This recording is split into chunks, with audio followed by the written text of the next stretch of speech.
Step into a realm where the primary fascination is observing individuals ruthlessly thrash the first unattractive target they stumble upon.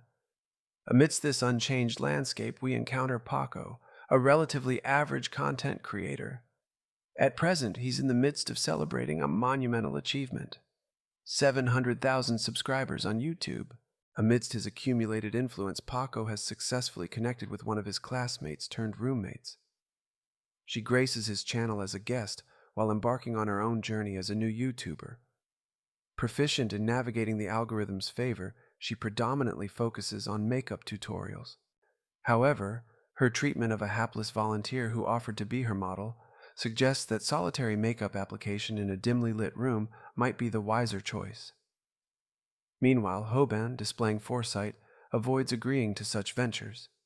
Yet, the looming threat of physical harm serves as a compelling motivator, leading him to inadvertently make a spectacle of himself.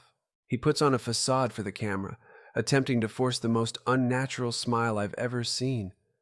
However, when solitude envelops him, his true feelings surface. The sole reason he endures the abuse is clear. Despite Paco being as dumb as a bag of rocks, his channel turns him into a wealthy fool, thanks to his adeptness at cashing in. It's this knowledge that keeps Hobin enduring the mistreatment.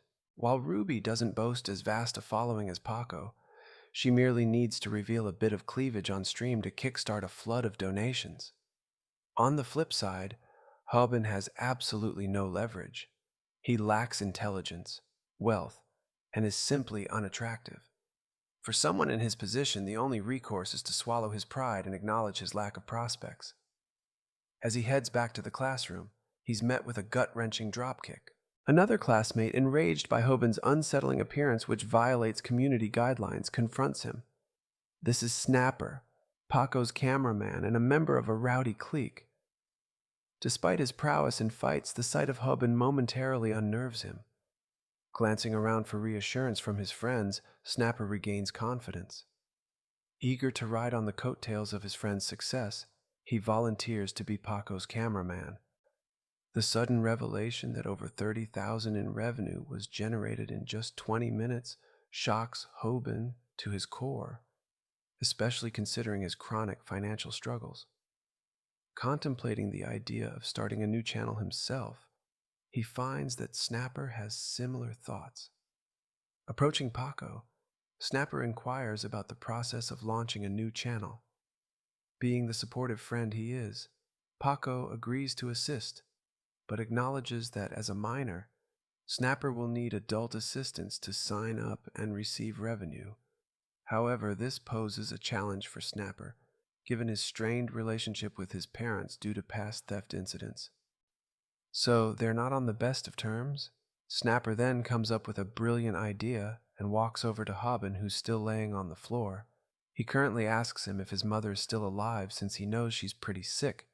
But since she's not exactly using the account right now, he tells Hobin to go steal his dying mother's bank account because he wants to use it. The others laugh at Hobin, and this is a lot of disrespect being thrown his way, which most people wouldn't let that slide, but it's a 3-on-1 right now. So even if he wants to punch them all so bad, he couldn't bring himself to do it. Hobin later goes to the hospital to visit his mother. She's attempting to maintain a cheerful demeanor, but Hobin can see through her facade. Her condition isn't improving. His mother notices the bruises on his face, her worry palpable. It's clear to her that something is amiss, yet Hobin brushes it off, denying any involvement in fights to spare her concern. He retreats downstairs, troubled by the sight of his mother facing a daunting $30,000 hospital bill. To him, that's an entire week spent flipping burgers just to alleviate her financial burden. But then he witnesses others effortlessly making that much in 20 minutes, exacerbating his sense of life's unfairness. Despite this, a glimmer of hope remains within him, nurtured by his proximity to his crush, Bomi. Yet given his luck, he wouldn't be astonished if she starts favoring Paco for his fame. Bomi approaches him, inquiring about the location of the beef patties, and he directs her to the walk-in refrigerator, receiving her gratitude. However, he's not the only one smitten. Hobin finds himself enamored with Bomi, considering her the restaurant's idol. Merely catching a glimpse of her brings him joy. Suddenly, a familiar voice echoes through the room. Paco's.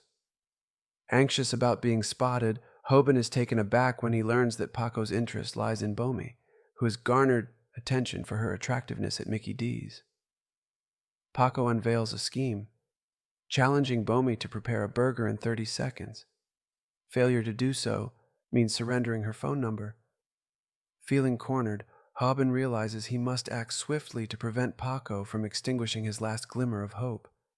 Knowing Bomi's inexperience, he swiftly intervenes, completing the challenge before Paco can even process it, safeguarding his chance to catch Bomi's eye. With swift hands, Hobin completes the burger and proudly sets it on the counter. Detailing how he meticulously crafted it to his liking, fly included, he knows facing Paco's fury at school tomorrow is inevitable. Yet, he believes it's a small price to pay to safeguard Bomi from Paco's advances. Perhaps his bold move even earns him some favor with her. Returning home later that night, Hobin settles for a dinner of ramen. However, his peace is disrupted by a looming issue. Snapper's demand to stream at his house, backed by threats. As if coercing Hobin into divulging his mother's bank account details wasn't enough, Snapper demands his ramen, which isn't even intended for him. Fuming, Hobin spits in the bowl before reluctantly handing it over. Meanwhile, Snapper rakes in $30,000 in donations from someone else's home, prompting Hobin to contemplate negotiating a share of the revenue for the use of his house. However, as he approaches Snapper, a mishap occurs. Tripping over the extension cable, he accidentally disconnects Snapper's game and spills the hot, saliva-filled ramen on him. Enraged, Snapper launches into a violent assault on Hobin, blaming him for the loss of donations. Hobin is stunned to find himself being attacked in his own home. When Snapper cruelly suggests he's responsible for his mother's cancer, Hobin reaches his breaking point. Grabbing some kimchi, he hurls it at Snapper before delivering a well-deserved uppercut. In the heat of the moment, Snapper retaliates with a punch, but Hobin easily withstands it, realizing Snapper's hits lack force. Encouraged, he continues to fight back, realizing that standing up for himself isn't as daunting as he had previously believed. Grabbing more kimchi, he engages in a food fight with Snapper. Meanwhile, elsewhere in the city, a girl stumbles upon the chaotic scene of two boys battling in their boxers with food. While she doesn't respect their actions, they've certainly piqued her interest. After the skirmish ends and Snapper is ejected, Hobin is left to survey the wreckage of his home, the pain setting in as adrenaline fades. Worries about repair costs gnaw at him, but he pushes them aside, opting to collapse on the floor and drift into sleep. The next morning, Hobin is jolted awake by a frantic call from Snapper, who's in a state of panic. Snapper's panicked voice demands that Hobin take the video down, but Hobin is perplexed, unaware of any footage. He assumed the stream ended when the computer shut down, but the web camera remained active, capturing everything in 4K resolution. Snapper reveals that the fight video has been uploaded to New You and he faces dire consequences if his parents see it. Additionally, losing to someone wielding kimchi is a blow to his reputation. Hobin, incredulous, checks New You and finds the video online, showcasing their kimchi-fueled skirmish. Overnight, their antics have gone viral, spreading across the globe. Hobin grapples with the sudden shift from local to international scrutiny, fearing he's gone from being bullied locally to becoming a target on a global scale. However, just as he contemplates deleting the video to spare himself further humiliation, he stumbles upon a common thread discussing the revenue generated by views. Each view translates to 0.1 yen, and with over 10 million views already, Hobin has made 1 million yen overnight. Back at school, the kimchi fight has become the talk of the town. Snapper, devastated by the plummeting of his social status due to the video, realizes he must act swiftly to reclaim his place on the social ladder. Snapper, desperate to reclaim his social status, targets the class geek, hoping for an easy victory. However, after his humiliating defeat to Kimchi, even the geek has the confidence to stand up to him. Snapper's reliance on Paco's intimidation tactics proves futile now that he's severed ties with him. Meanwhile, Hobin finds himself at the hospital, where he learns that his mother's treatment costs have skyrocketed to $120,000. While this would have been a dire situation before, Hobin is now wealthy thanks to the viral video. Out of nowhere, Snapper Sucker punches Hobin, furious at becoming a laughingstock due to the viral video. He demands half of the revenue generated from the views. However, Hobin, no longer the same timid person as before, retaliates immediately, aiming for Snapper's vulnerable areas. Refusing to share any of the money, he points out that it's all in his mother's account, and it was her details used to create the stream.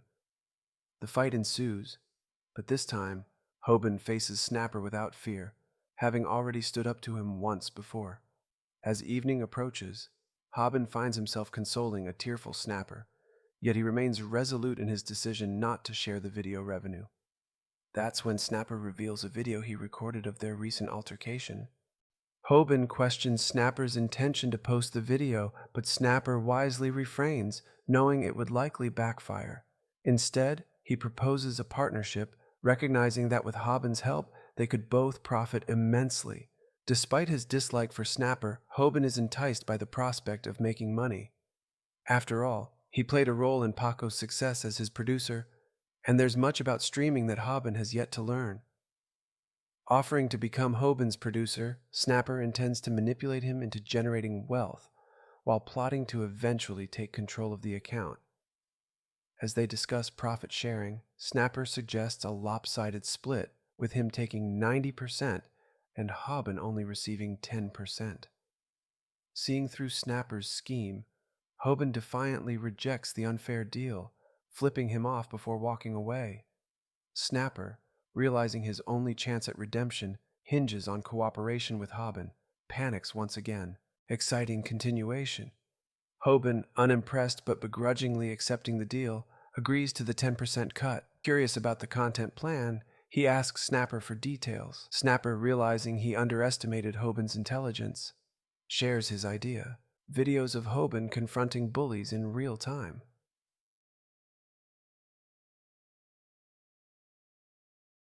In the midst of Paco's live stream, it becomes apparent to Hobin that Snapper is simply trying to gain clout from their viral fight video. Despite their secret plan, Paco coerces them to greet his viewers as planned, introducing themselves as the bullied boys. Snapper urges Hobin to initiate their plan, but he hesitates. Suddenly, Paco offers a free PC giveaway to his subscribers, but Hobin boldly accuses him of lying, labeling it a scam and exposing Paco's true nature as a jerk. He reveals his plan to upload evidence of Paco's wrongdoing on his own channel, even displaying the bruises as proof. Though aware of the consequences, Hobin sees it as a chance to earn money, considering he faces beatings at school regardless. As Hobin's revelations captivate some viewers, a mysterious girl takes notice, intrigued by his transformation. Snapper reflects on their success in redirecting Paco's viewers to their channel. However, their plan takes a dark turn when Paco, frustrated by being exposed, reveals that his live stream ended due to a dead battery. In retaliation, Paco viciously attacks Hobin, unaware that Snapper is live streaming the assault to thousands of viewers. Gaining numerous subscribers, Snapper ponders the wisdom of challenging Paco on his own stream. He designates Hobin as the show's star, revealing that the plan was for him to simply endure a beating for views and money. However, Hobin begins to question the profitability of being beaten up. Determined to make significant earnings, he realizes their videos need to gain traction. Doubting if viewers want to witness a kid being bullied, he acknowledges the appeal of a bullied kid standing up to a bully. This change in mindset unsettles Paco and surprises Snapper, who expected Hobin to passively accept the beating. Hobin faces reality when he notices Paco imposing physique compared to his own. Despite considering apologizing, Paco insults, particularly about his mother's cancer, enrage him. In a fit of fury, Hobin attacks Paco, but the chat finds humor in his futile attempts to move the much larger Paco. Adding insult to injury, Paco vows to hospitalize Hobin, worsening the situation. Beside his mother, he body slams our boy, Everyone laughs at Hobin's expense, and he realizes the significant role weight plays in a fight. His scuffle with Snapper seems like child's play compared to his current ordeal. Thinking it's over, Hobin braces for more punches from Paco. However, the perpetually sleeping student interjects, urging Paco to keep it down. Paco's bravado crumbles as he faces off with Kim, a rising star in MMA. Impressed by Kim's commanding presence, Hobin watches in awe as Kim effortlessly silences the entire classroom. Recognizing Kim's dominance in a realm foreign to him, Hobin is captivated. As Kim returns to slumber and Paco retreats, Snapper admires Hobin's display of courage. That night, Paco returns home, relieved that his phone's demise spared him from Hobin's exposure. However, his relief turns to shock as messages flood in, revealing his true personality. In a surprising turn, the video of Paco's assault on Hobin goes viral, prompting Paco's apology during a stream. Unfortunately for Paco, his stream didn't end as he thought, leading to a critical misstep. Things took a turn for the worse as people began uncovering and exposing Paco's staged videos.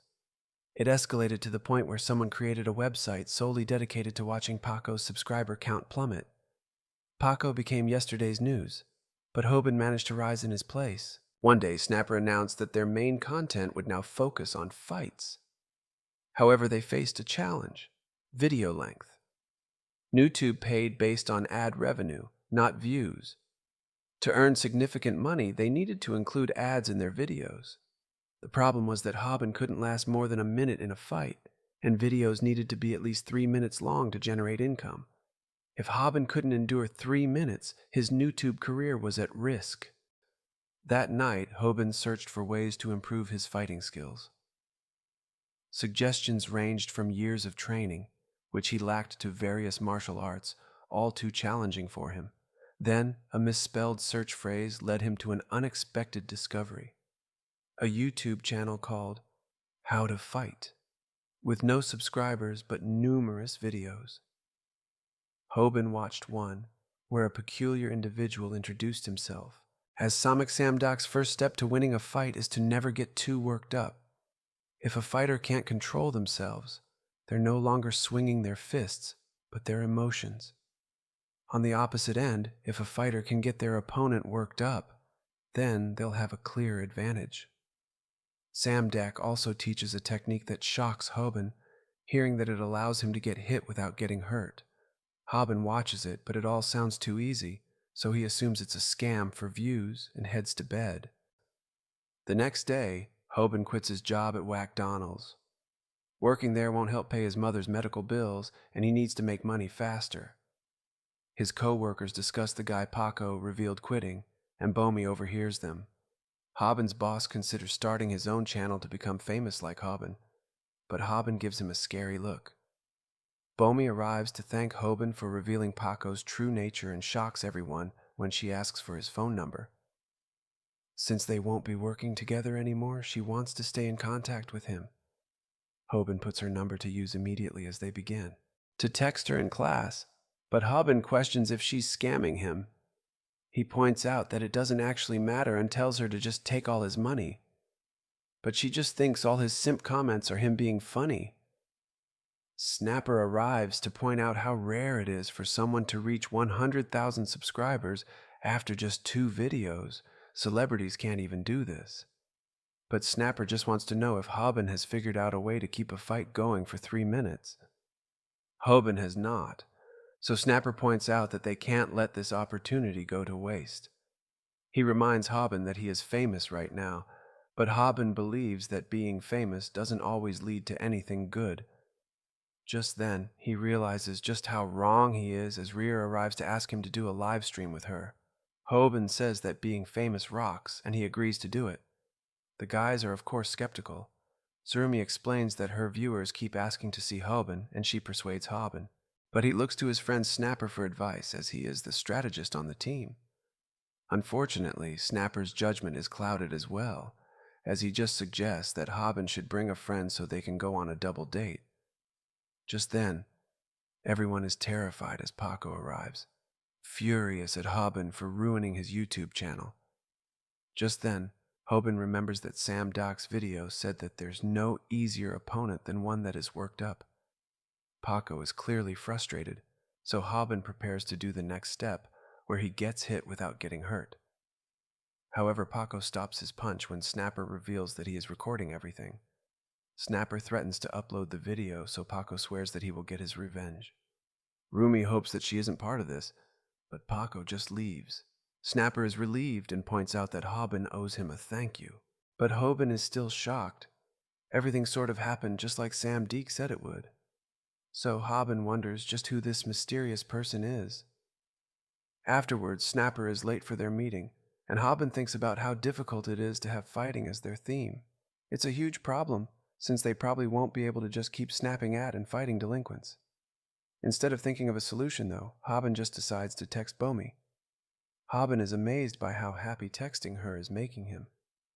But he is shocked when Bomi says that she would rather hear someone's voice than text them. The slow-witted Hobin assumes that she doesn't want to text them anymore, but what she actually means is that she wants to talk to him over the phone instead. Hobin is ready to call her right away, but some people arrive to say that they are huge fans of his. Hobin is shocked that fame has even made scary-looking people want to speak with him. The guy wonders how much money the videos have made him, and Hobin realizes that they actually just want to rob him. Just then, Snapper comes to the rescue, but he just gets knocked out.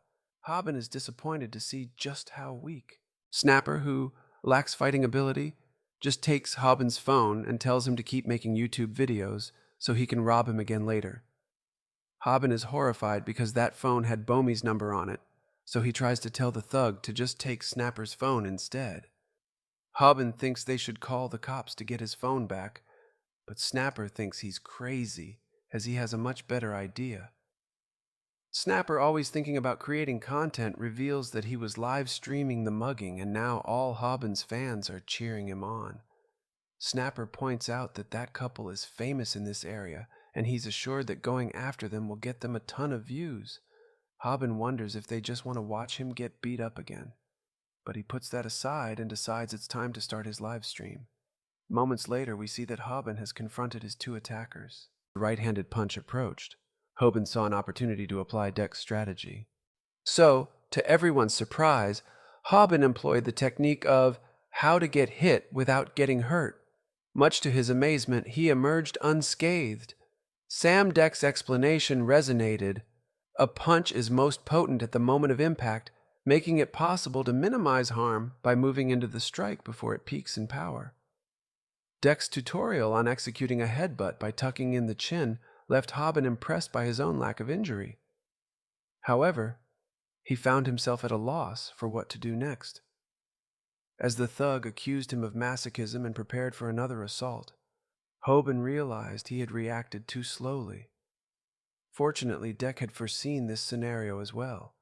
Reacting appropriately to every punch is challenging for the average person. But Deck's instructions offered guidance even in such moments of crisis. Every punch from the thug was deftly evaded by Hobin, much to the thug's surprise. Thanks to Sam Deck's guidance, Hobin knew that hitting a moving target was exceptionally challenging for an average person. This defensive tactic, known as weaving, involved Hobin constantly attempting and failing to meet the thug's fist with his head. To the thug, Hobin appeared as a skilled boxer with impeccable weaving technique.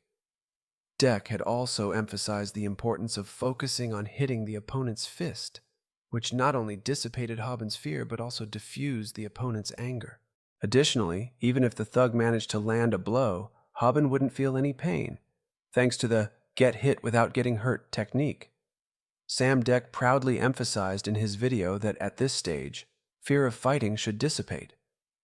True to Deck's words, Hobin found himself more confident, boldly demanding his phone back to reply to Bomi.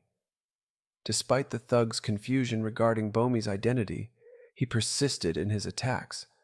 However, Hobin remained unfazed, continuously employing Sam Deck's techniques. As Hobin continued to redirect the thug's punches with his head, spectators mistook his actions for mere passivity. The thug, baffled by Hobin's lack of evasion, questioned his strategy. Meanwhile, Hobin's live stream chat erupted with excitement, cheering him on as his confidence grew. However, he lamented his limited exposure to Sam Deck's teachings, having only watched the video on avoiding injury from punches. With Sam Deck observing closely, he couldn't help but acknowledge the fight's sluggish pace. The prolonged engagement risked losing viewers, a concern echoed by Snapper, who desired lengthier fights but recognized the danger of boredom. Just as Snapper contemplated halting the bout, a message from a viewer named Ding caught his attention.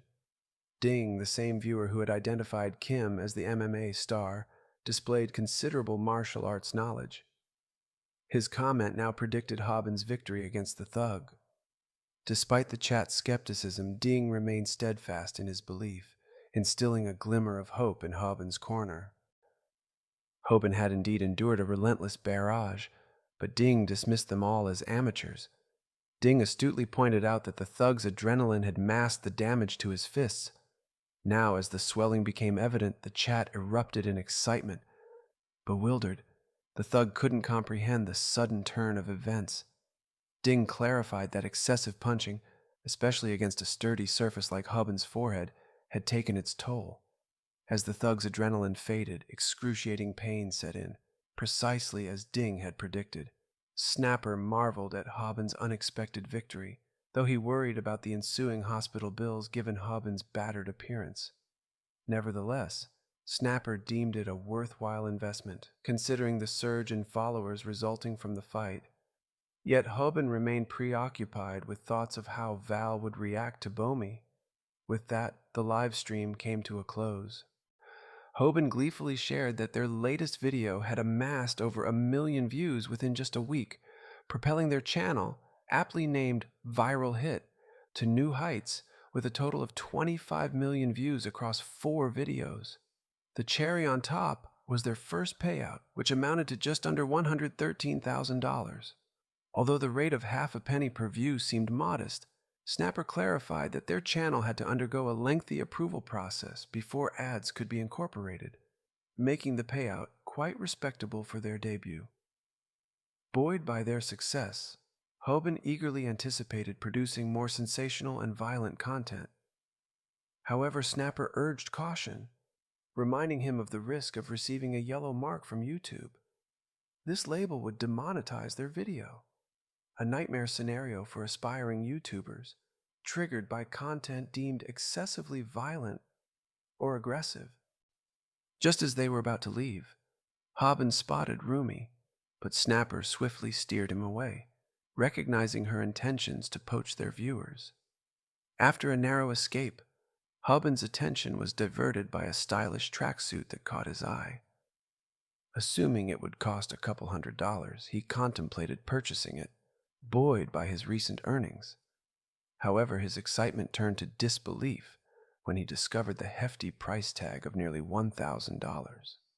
It dawned on him that this was equivalent to what he owed Snapper for an entire month's worth of work. Hobin couldn't fathom who would be willing to shell out such an exorbitant amount for the tracksuit.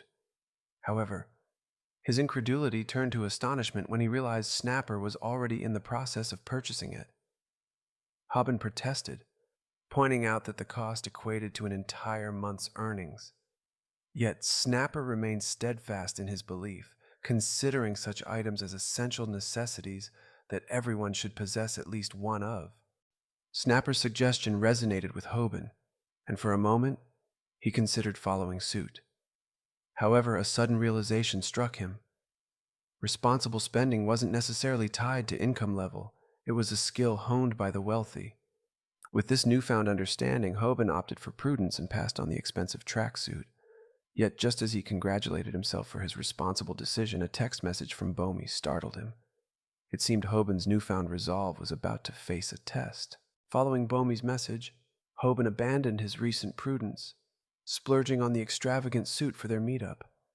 Doubts swirled among onlookers, questioning the authenticity of his purchase given his age. Despite inner justifications, Hobin pondered Bomi's choice of a crowded location.